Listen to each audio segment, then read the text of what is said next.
कल हमने समास के अंतर्गत अवयवी भाव समास और तत्पुरुष समास का अध्ययन किया था।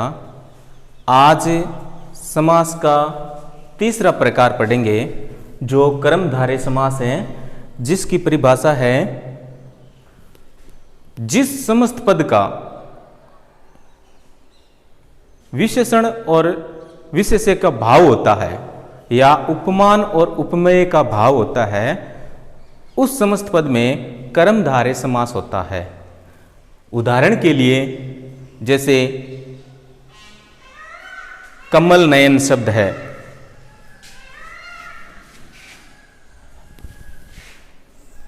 कमल नयन, नीलांबर, सर्वोत्तम,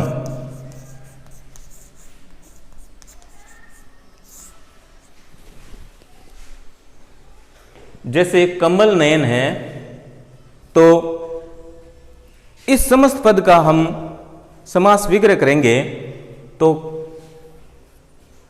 कमल के समान नयन, नीलांबर, नीला है जो अंबर, तो इसमें ये जो नीला शब्द है ये विशेषण है और अंबर जो शब्द है वो है विशेष्य। जैसे नीला है जो अंबर, तो इसमें नीला विशेषण शब्द है और अंबर जो शब्द है वो विशेष्य है। तो कर्मधारय समास की परिभाषा हो गई, जिस समस्त पद में विशेषण और विशेष्य का संबंध होता है या उपमान और उपमेय का संबंध होता है, उस समस्त पद में कर्मधारय समास होता है। उदाहरण कमल नयन, कमल के समान नयन, नीलांबर, नीला है जो अंबर, सर्वोत्तम, सब में है जो उत्तम, ये कर्मधारय समास के उदाहरण है। तो इसमें नीलांबर में नीला शब्द विशेषण है और अंबर शब्द है वो विशेष्य है। विशेष्य किसे कहते हैं, विशेषण किसे कहते हैं?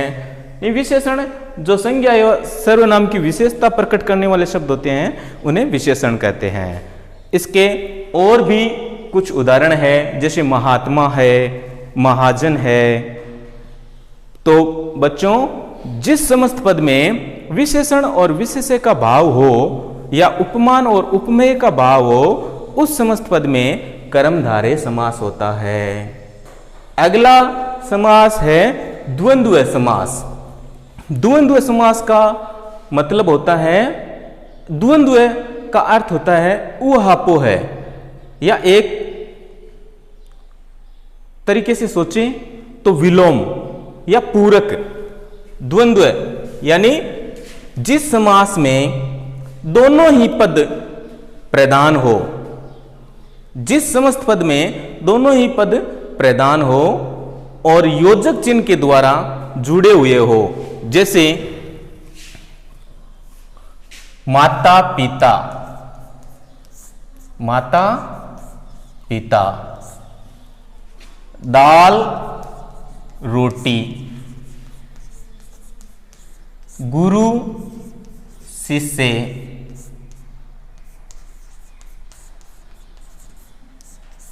अन्न जल। तो जिस समास में दोनों ही पद प्रधान हो और योजक चिन्ह के द्वारा जुड़े हुए हो, उस समस्त पद में द्वंद्व समास होता है। और द्वंद्व समास में एक समस्त पद होता है वो एक दूसरे का विलोम होता है या पूरक होता है। कई कई बच्चे इस ऐसे पढ़ते हैं कि जिस समास में योजक चिन्ह होता है उस समस्त पद में द्वंद्व समास होता है, लेकिन कहीं कहीं ऐसा भी देखा गया है कि कोई समस्त पद है उसमें कोई भी योजक चिन्ह नहीं है, फिर भी उसमें द्वंद्व समास होता है। तो ये तो एक छोटी सी ट्रिक है कि दोनों ही पद हैं वो योजक चिन्ह के द्वारा जुड़े हुए होते हैं, और अगर इनका समस्त पद का समास विग्रह करें तो इन दोनों के बीच में और शब्द आ जाएगा। जैसे माता पिता, तो इसका समास विग्रह करेंगे तो माता और पिता, दाल और रोटी, गुरु और शिष्य, अन्न और जल, यानी इसका समास विग्रह करने पर इसमें और शब्द आ जाता है। और कई कई ऐसे भी शब्द आते हैं जिनमें योजक चिन्ह नहीं होता है, फिर भी उनमें द्वंद्व समास होता है। जैसे एक ये शब्द है देवासुर। अब बच्चों बताइए, देवासुर शब्द में कोई भी योजक चिन्ह नहीं है, फिर भी इस समस्त पद में द्वंद्व समास है। तो मैंने आपको बताया है कि यह जिस समस्त पद में विलोम का भाव होता है उस समस्त पद में द्वंद्व समास भी होता है। जैसे देवासुर है, इसका हम संधि विच्छेद करेंगे तो देव प्लस असुर हो जाएगा। तो ये देव असुर एक दूसरे के विलोम है, तो इस समस्त पद में भी द्वंद्व समास है। एक और शब्द है जैसे धर्माधर्म, धर्माधर्म, इस समस्त पद में कहीं भी और चिन्ह नहीं आया है। इस समस्त पद में कहीं भी योजक चिन्ह नहीं आया है, और शब्द नहीं आया है, फिर भी इस शब्द में या इस समस्त पद में द्वंद्व समास है। जैसे हम इसका संधि विच्छेद करेंगे तो धर्म प्लस अधर्म होगा। तो यह कोई जरूरी नहीं है कि जिस समस्त पद में योजक चिन्ह आए उसमें द्वंद्व समास ही होता है। द्वंद्व समास कहीं कहीं विलोम का भाव देता है और पूरक का भाव देता है। जैसे माता पिता है, ये दोनों एक दूसरे के लिंग की दृष्टि से एक दूसरे के विपरीत हैं, लेकिन आवश्यकता के अनुसार एक दूसरे के पूरक भी हैं। ठीक है बच्चों, समझ में आ गया? तो बच्चों द्वंद्व समास आपको समझ में आ गया। अब अपने अगला जो समास का प्रकार है वह है द्विगु समास। द्विगु समास किसे कहते हैं? द्विगु समास की परिभाषा है कि जिस समस्त पद का पहला पद संख्यावाचक होता है या गणना बोधक होता है, उस समस्त पद में द्विगु समास होता है। और इसका विस्तार करते हैं तो इसके साथ समूह या समाहार शब्द लगता है। द्विगु समास की परिभाषा बच्चों समझ में आ गई? जिस समस्त पद का पहला पद संख्यावाचक या गणनावाचक होता है उस समस्त पद में द्विगु समास होता है। जैसे मान लो उदाहरण के लिए शब्द है चतुर्वेद।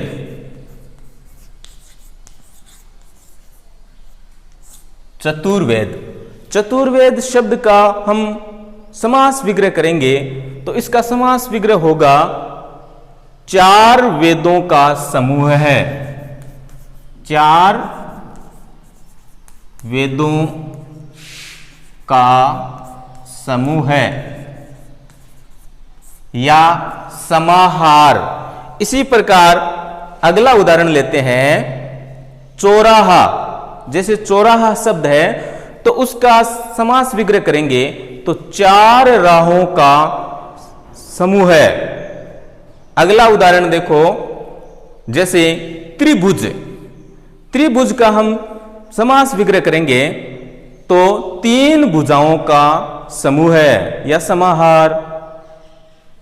तो बच्चों आपको द्विगु समास की परिभाषा ध्यान में आ गई, समस्त पद का समास विग्रह करने का ध्यान में आ गया।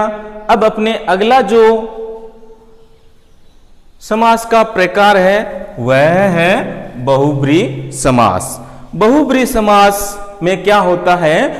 बहुब्रीहि समास में दोनों ही पद गौण होते हैं दोनों ही पद गौण होते हैं और समस्त पद को पढ़ने से उसका तीसरा ही अर्थ लिया जाता है। शब्द का अर्थ न लेकर इसमें शब्द प्रदान नहीं होता है, अर्थ प्रदान होता है। जिस प्रकार शब्द है लंबोदर, लंबोदर समस्त पद है और उसका हम समास विग्रह करेंगे तो लंबा है जो उधर, लंबा है जो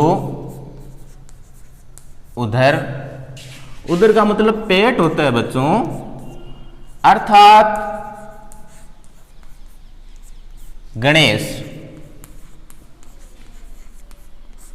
तो यहां एक तीसरा ही अर्थ निकला है, लंबोदर का एक तीसरा अर्थ निकला है। समस्त पद है, उसके दोनों ही पद गौण हैं और शब्द का अर्थ न लेकर अन्यार्थ लिया गया है।